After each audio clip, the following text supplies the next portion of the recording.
पलायन एक ऐसा अभिशाप बनता जा रहा है जो उत्तराखंड के अस्तित्व को खतरे में डाल रहा है। 16 साल के बाद भी उत्तराखंड अपने अस्तित्व को खतरे में देखता है। अब उत्तराखंड की वास्तविकता ये है कि राज्य गठन के बाद से 3000 पहाड़ी गांवों से लगभग 40% पलायन हो चुका है। हालांकि विकास के नाम पर इन सालों में पर्वतीय क्षेत्रों में लगभग 15,000 करोड़ रुपए खर्च भी हुए हैं। इसके बावजूद गांवों का खाली होना थम नहीं सका। सैकड़ों खाली पड़े घर और दरवाजों पर लगा ताला ये बयान करने के लिए काफी है कि अब यहाँ के रहवासी अपना दूसरा ठिकाना ढूंढ चुके हैं।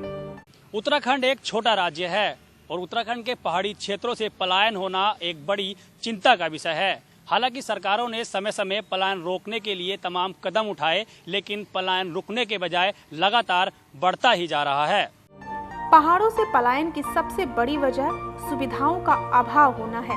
कई ऐसे गांव हैं जहां आज तक सड़कें नहीं पहुंच पाई।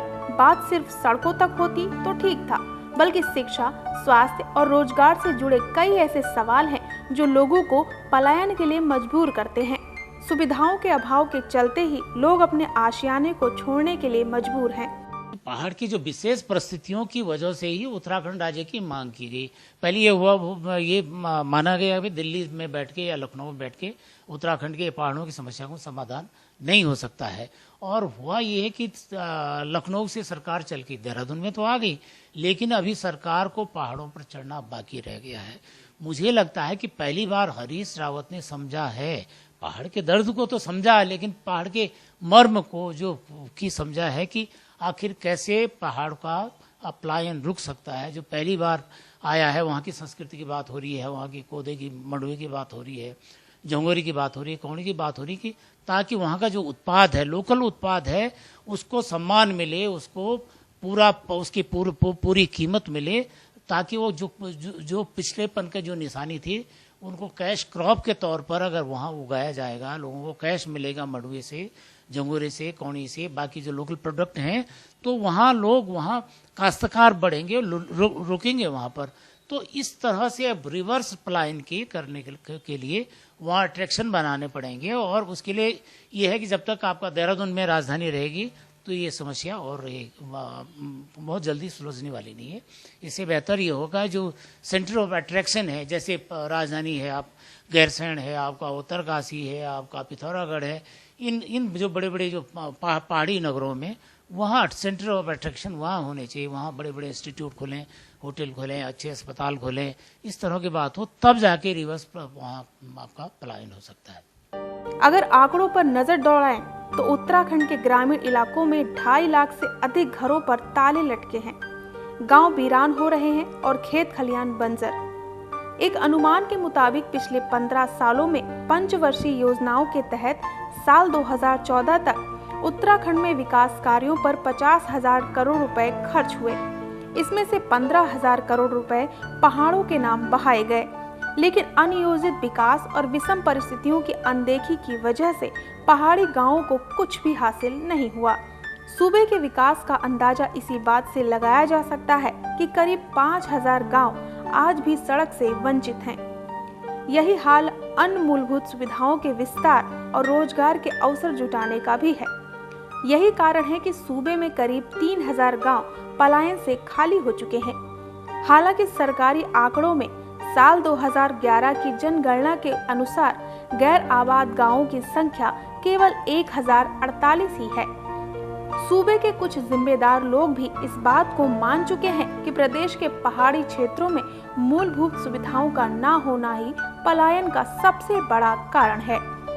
16 सालों में तकरीबन उत्तराखंड से 3,000 गांवों का पलायन हो चुका है। पलायन होने की सबसे बड़ी वजह सुविधाओं का अभाव है। शिक्षा, स्वास्थ्य और सड़क की कनेक्टिविटी न होना पलायन की सबसे बड़ी वजह मानी जा रही है। सरकारें समय समय पर इस दिशा में ठोस कदम भी उठाती हैं, लेकिन पलायन सरकारों से रुक नहीं रहा है।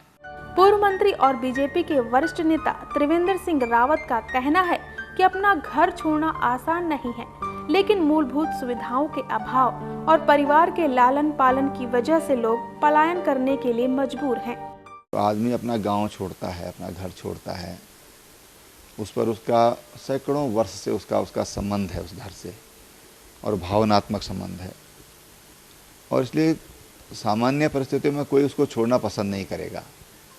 लेकिन रोज़गार के लिए, अपने घर परिवार के लालन पालन के लिए वो पलायन करता है। खुशी खुशी कोई अपना घर नहीं छोड़ना चाहता, और इसलिए मुझे लगता है कि पलायन की सबसे बड़ी समस्या जो है वो बेरोज़गारी है।